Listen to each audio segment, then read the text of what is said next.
Welcome and good morning to another edition of the Friday Morning Commute. This is your host, Rovin Doug. Hope you guys are having an enjoyable week so far and you are enjoying the Iron Banana. It has been a decent week. All things aside, it's been pretty good. I cannot complain too much. So, give me just a second. We'll go ahead and get started with Xur and what he's brought for us this week. I am not sure if you'll be salty or not. I try not to stay salty because sodium is bad for your blood pressure. And in general, too much salt and you're like, pop goes this person. Anyways, so looking at it this week for the Legacy Engram, remember, Legacy Exotic Engrams only give you a chance to get a Year 1 exotic that is an exotic from Vanilla Release Destiny, Destiny the Dark Below, and Destiny the House of Wolves. You will not get a Year 2 or Rise of Iron exotic, unless, of course, you get an exotic that is a Year 2 exotic that gives you a Year 2 version. It's like, oh goodness. There's several out there, but essentially there's a Year 2 equivalent. You unlock the Year 2 equivalent by using legendary marks, and that's how you can get a Year 2 from a Legacy, but don't expect a Year 2 right off the bat. It is primary weapon engram this week. Now we also have for the Titans the Twilight Garrison, for the Hunters the FR0ST-EE5s, or the Frosties. Stay frosty, my friends. We also have the Apotheosis Veil for Warlocks, and a Monte Carlo for everyone. Now the ornaments this week are the Prototype, which is for the Truth exotic rocket launcher, and then we also have the Wolves Remember for the Young Wolf's Howl. I believe that's a sword. You can tell I haven't played Rise of Iron at all. Now, remember, ornaments cost silver dust. Silver dust can be purchased from Eververse and by destroying other ornaments to receive them. Now, with that being said, this week is Iron Banner. It is Control the Zones. And not specifically zone control, but just control. The root, the basic, the initial birthplace of Iron Banner, all the way back in Year 1, which I never got to play. At least the original Iron Banner. I started after, just before House of Wolves. No, Rise of Iron, goodness. Right before House of Wolves, and that's whenever I kind of got into the Destiny universe, and I did a lot of gameplay because I managed to complete the Moments of Triumph the day before they were due to be done on the eve of Year 2, as it were. Now, with that being said, we have some interesting news out of the weekly update from Bungie. So,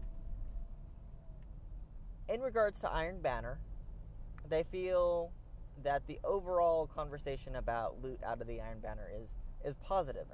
And from what I can tell, it seems to be a much easier place to try and get this in-game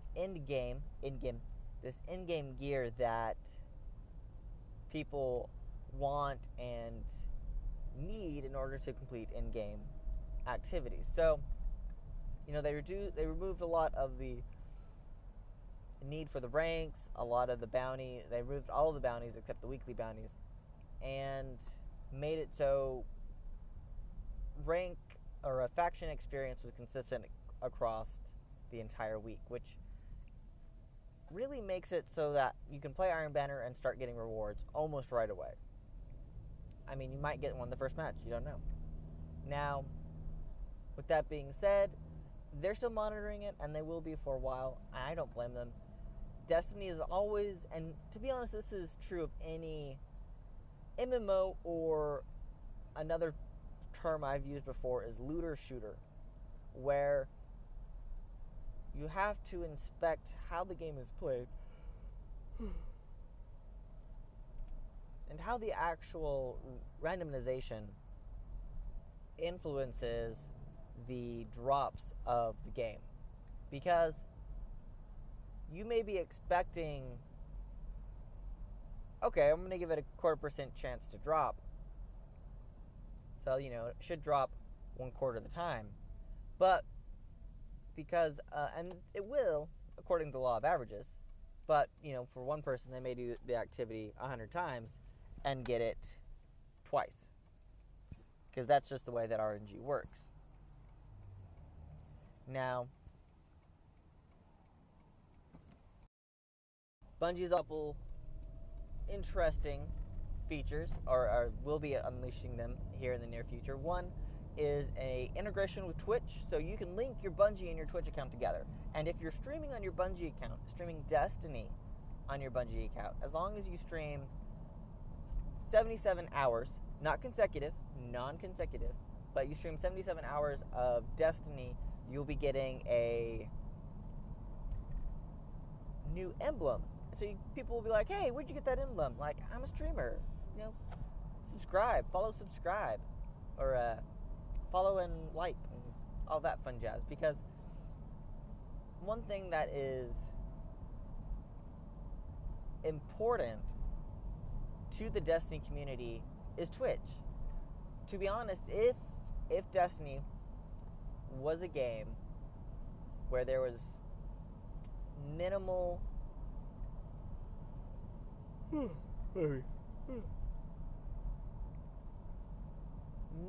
interaction from the observers of the game, and it was only from the players, then I think Destiny and the community would be completely different. Twitch has revolutionized gaming in the sense that you don't have to be a passive participant, in the sense of I'm playing, but I'm playing by myself, so I'm just going to keep to myself. With Twitch and other streaming services like Beam, Infoscene, which is more just a platform. I think Beam is the only one that makes sense. YouTube Gaming. You can actually actively engage people as you're playing, instead of kind of passively just sitting back and completing the game. Which means that gaming now is even more of a community game, or a community event, than it was, say, 10 years ago. Now, one of the things that I've seen as Twitch has become more prevalent, YouTube Gaming, Beam, is when people start bringing more people to watch them and to interact with them, the attitude of the other people is not always positive. And the Destiny community and the Destiny directory has been amazing at locking down these negative individuals and saying, no, we're not going to have that here. We're not going to have your negativity ruin a strong community. And it's really thanks to the initial streamers of this community, Professor Broman, King Gathalion, and up-and-coming streamers in the directory like Spazzy Professor, Say No to Rage, Fistmaster 5000 whenever he's streaming Destiny. It's an intentional mindset of the streamer and the community members to say, we're not going to tolerate that here. And I love that Destiny Directory has been one of those directories to stay fairly positive. Now, we're not perfect, so we're going to get it wrong every now and again. But we've gotten it right the majority of the time. And that's pretty respectable of a internet community. Now, with that being said, that was a really long tangent. We also have coming up next Wednesday a Bungie ride-along of the Wrath of the Machine raid. So this is going to be Bungie showing off the raid, giving commentary as they're going through the raid, probably with the raid team.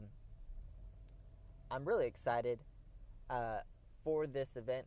I have not seen it. I have not done any of the raid. So that makes me sad because I won't be able to watch. But on the plus side, I have completed my desk. Well, I have almost completed my desk. So one of the situations at home currently is I work a half day at the office, then I come home and I finish out the day at home. And so the reason for this is to help my wife with our daughters and our son because of some of her health issues that tend to creep up from time to time. So she's hoping that now that her pregnancy is behind her, we have Killian in our arms, things will calm down health-wise for her, and she can get back to watching the girls at the house all the time, because that's something that she has a passion for and she wants to do, but it's more of her health prevents her from doing it. So along those lines, my desk is actually sitting in the back corner of the living room, mainly so that I can have an ear out for the kids. I can, be present in case my wife needs me. I'm not locked behind a door. And the room we had for our office craft stuff kind of it needs to be cleaned out so that we can move at some point in the future, move Killian in there, and he'll have his own room. Now, if you had seen any of my previous pictures, I'll see if I can attach one whenever the video of this on YouTube goes out on Twitter. But I have 3 monitors, 2 consoles, a laptop, a mini ATX case, a mixer, a microphone, and 2 keyboards and 2 mice. I don't really have a lot of real estate for all of that items, and I don't really have the ability to have it out and arranged as I needed to. So I needed to modify my desk, and I finally got all the modifications done. I added the shelf that I wanted to. I just need to finish a few tweaks here and a few tweaks there before it'll be ready. So I'm really excited that this is done. Now, this being said, it may allow me to get back into streaming. It may not. We'll have to see. My focus, first and foremost, is family. Second is my job. We've got a lot of issues that have cropped up recently, so I'm trying to work on completing those and getting those out of the way. But once those are done, which it's more of I need to pick my battles, and I need to work on certifications, but I'm hoping to be able to work on those certifications with you guys. And so it won't be, like, say, a complete Destiny stream, but I'm hoping to do something along the lines of, hey, coding time with Douglas, Destiny time with Douglas. So we'll see how this goes. Thanks again for stopping by. Let's go over the bounty list, or the salt list, I should say, from Xur. We have the Legacy Exotic Primary Weapon Engram. Remember, Legacy Engrams will only drop exotics from year 1. We have the Twilight Garrison for Titans, the Frosties, or FR0ST-EE5s for Hunters. We have the Apotheosis Veil for Warlocks, the Monte Carlo for everyone, the Prototype Ornament for the Truth Rocket Launcher, and the Wolves Remember Ornament for the Young Wolf's Howl Sword. Again, my name is Rovan Doug. Thanks for stopping by. If you're watching this on YouTube, please like, comment, and subscribe to see more of these videos that come out about on a weekly basis. And please also, if you have suggestions of content that I can give forth concerning Destiny, or things that I have an interest in, I'm always looking for ways to engage the community. So please feel free to do so. Thanks again for stopping by. If you would like, you can follow me on Twitch, Twitter, here on Periscope, and subscribe to me on YouTube to see more of my content later. Thanks again. Hope you guys have a enjoyable day, and I will see you Starside Guardians. Bye.